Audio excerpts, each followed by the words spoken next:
Le vent hurlait à travers les rues étroites de Barcelone, portant avec lui l'odeur salée de la mer Méditerranée. Quand soudain, un cri déchira la nuit, « Adeline !» Mais il était trop tard, je m'étais déjà engouffré dans l'obscurité, laissant derrière moi une vie qui m'avait brisé. Océane, avec son regard glacial qui m'avait hanté pendant des années, n'avait pas bougé d'un pouce, comme si mon départ n'était qu'une ombre passagère. Pourtant, ce soir-là, quelque chose en elle se fissura. Un regret enfoui qui allait la pousser à traverser l'Espagne pour me ramener. Barcelone. Cette ville vibrante où les ombres des Gaudí dansent avec les lumières des Ramblas, m'avait accueillie comme une fugitive.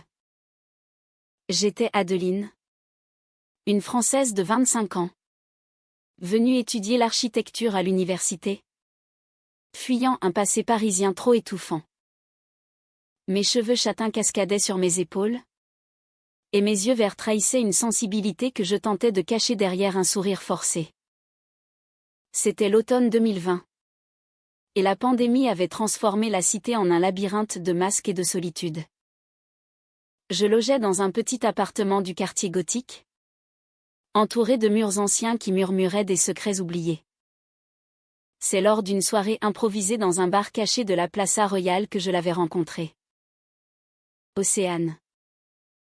Elle avait 27 ans. Des cheveux noirs coupés courts qui encadraient un visage anguleux, marqué par une élégance presque aristocratique. Née en France mais installée en Espagne depuis l'adolescence, elle travaillait comme conservatrice dans un musée d'art contemporain. Son accent mêlait le français fluide à des intonations catalanes, et son regard bleu océan d'où son prénom, sans doute semblait percer les âmes. Elle était là, seule à une table, un verre de vermouth à la main, observant la foule avec une distance qui m'intrigua. « Vous semblez perdu dans vos pensées ?» lui dis-je en m'approchant, mon cœur battant la chamade. Elle leva les yeux, un sourire fugace aux lèvres. « Pas perdue, juste observatrice. » « Et vous? Qu'est-ce qui vous amène dans ce chaos ?» Sa voix était douce, presque chantante, mais il y avait une barrière invisible. Nous parlâmes des heures, de l'art de Miro aux rues enchanteresses de Paris. Pour la première fois depuis mon arrivée, je me sentis vivante. Océane évoqua sa vie, une enfance nomade entre Lyon et Madrid. Une passion pour les toiles qui racontent des histoires cachées. Elle me confia qu'elle avait fui la France pour échapper à une famille conservatrice, qui n'acceptait pas ses choix de vie. « L'amour n'a pas de genre pour moi », murmura-t-elle, et ces mots résonnèrent en moi comme une révélation. Les jours suivants furent un tourbillon. Nous nous revîmes dans les cafés ombragés du Born, marchant main dans la main le long de la Barceloneta. Océane me fit découvrir les recoins secrets de la ville, les jardins cachés du Montjuïc, où les fontaines murmuraient des promesses éternelles. Nos baisers étaient timides au début, puis passionnés, comme si nous avions attendu toute une vie pour nous trouver. « Tu es comme une vague qui emporte tout, Adeline », me dit-elle un soir, sous les étoiles. Mais déjà, je sentais une ombre. Océane gardait une partie d'elle-même verrouillée, comme un tableau inachevé. Les mois passèrent, et notre relation s'approfondit. Nous partagions des dîners improvisés avec du vin espagnol, des rires qui emplissaient l'air. Pourtant, des fissures apparurent. Océane annulait souvent nos rendez-vous, prétextant le travail. « Le musée me dévore », disait-elle. Je la croyais, mais un doute s'insinuait. Un soir, je la vis au bras d'une autre femme dans un bar du Raval. Mon cœur se serra. Était-ce de la jalousie infondée? Je l'affrontai. Qui était-ce? Elle haussa les épaules. Une collègue. Rien de plus. Mais ses yeux évitaient les miens. La tension montait. Océane devenait distante? Comme si notre amour était un fardeau. J'ai besoin d'espace. Adeline. Ma vie est compliquée. Ces mots me transpercèrent. Je l'aimais profondément. Avec une intensité qui me effrayait. Nos disputes éclataient comme des orages méditerranéens, vives, passionnées, suivies de réconciliations torrides. Mais elle m'ignorait de plus en plus, répondant à mes messages avec des silences assourdissants. Des années? Non. Des mois qui semblaient des éternités. Je me sentais invisible. Une ombre dans sa vie brillante. Un jour, lors d'une exposition au MACBA, je la surpris en conversation intime avec cette même collègue. Leurs mains effleurées. La trahison me frappa comme une lame. C'est fini. Océane. Je partis en courant. Les larmes aux yeux. Elle ne me poursuivit pas. Pendant des semaines, elle m'ignora complètement. Comme si je n'avais jamais existé. Mon monde s'effondra. Barcelone, autrefois magique, devint un piège. Je décidai de disparaître. Sans un mot, je fis mes valises et pris un train pour Séville.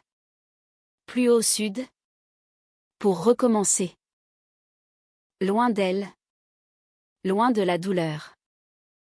Séville m'accueillit avec ses orangers en fleurs et ses patios ombragés. Un refuge pour mon âme blessée. J'avais 26 ans maintenant. Et les mois passés à Barcelone m'avaient marqué. Je trouvais un emploi dans une petite galerie d'art, entourée de flamenco et de tapas qui tentaient de combler le vide. Mais Océane hantait mes nuits. Pourquoi m'avait-elle ignoré? Était-ce de la peur? Ou simplement de l'indifférence? Je repensais à nos moments, les promenades sur la plage de la Barceloneta, où elle me serrait contre elle, murmurant des promesses. Je t'aime, Adeline. Mais l'amour me terrifie. Ces mots résonnaient comme une énigme. De son côté, à Barcelone, Océane affrontait le vide. Au début, elle se convainquit que c'était mieux ainsi. Sa collègue, Maria, une Espagnole aux yeux noirs et au tempérament fougueux, offrait une distraction. Mais ce n'était pas de l'amour, c'était une échappatoire. Océane, avec son passé tourmenté, une mère qu'il avait rejetée pour son orientation, craignait l'engagement. Adeline avait été trop réelle, trop intense. En l'ignorant, elle se protégeait. Mais quand elle apprit ma disparition par une amie commune qui m'avait vu partir, quelque chose se brisa. Où est-elle? Demanda-t-elle. Paniquée. L'amie haussa les épaules. Séville. Peut-être. Elle n'a rien dit. Océane sentit un gouffre s'ouvrir. Des années d'ignorance? Non. Mais des mois qui pesaient comme des siècles. Elle se rappela mes yeux verts. Ma vulnérabilité. J'ai été une idiote, murmura-t-elle. La trahison qu'elle m'avait infligée ces moments avec Maria l'arrangeait. C'était une erreur? Un acte de cowardise. Elle décida de me retrouver. Quitter son travail?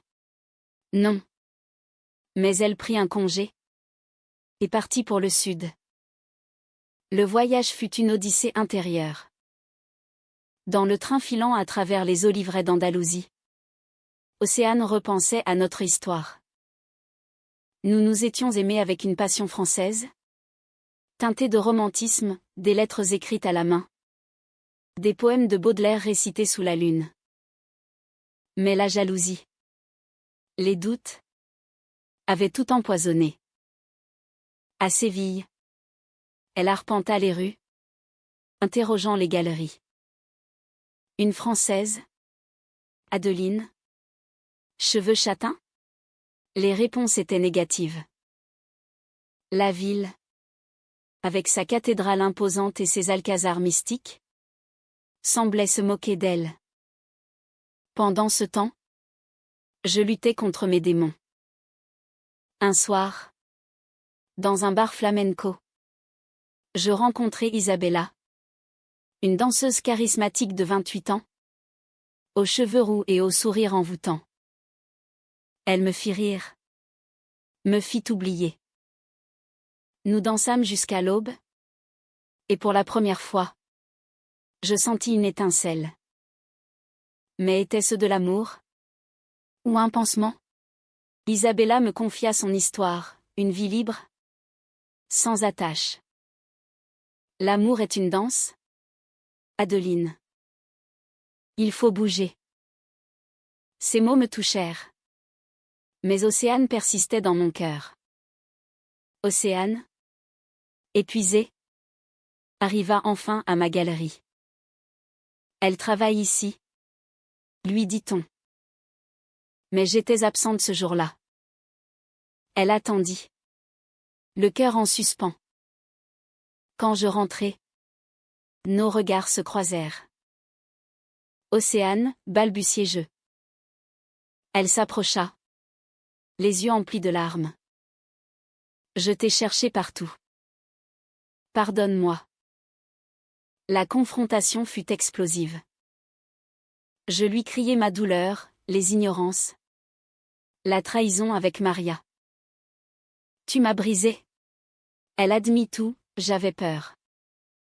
Ma famille m'a rejeté. Et je t'ai repoussé pour ne pas souffrir. Mais sans toi, je suis perdue. Nous parlâmes des heures, dans un café près du Guadalquivir.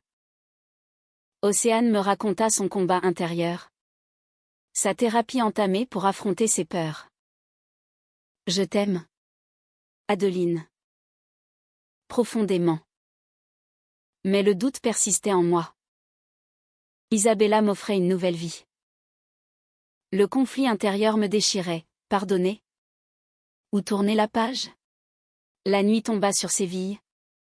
Et nous marchâmes le long du fleuve. Main dans la main. Comme autrefois. Pourtant, une ombre planait, Maria appelait Océane, rappelant la trahison. Le lendemain, une dispute éclata. Comment puis-je te faire confiance, hurlai-je. Océane pleura, je l'ai quitté. C'était une erreur.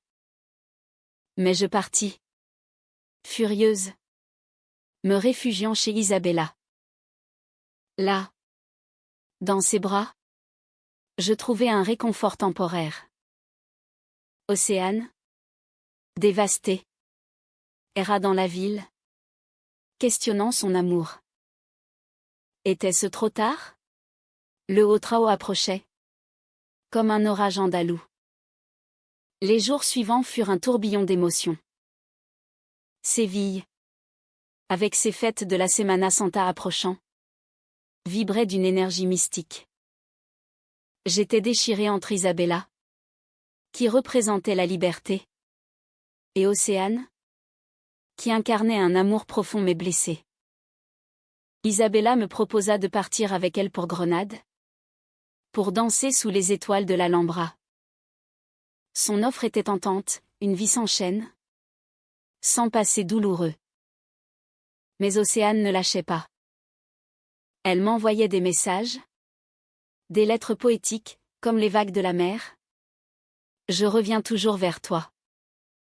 Un soir, je la confrontai à nouveau, dans les jardins de l'Alcazar.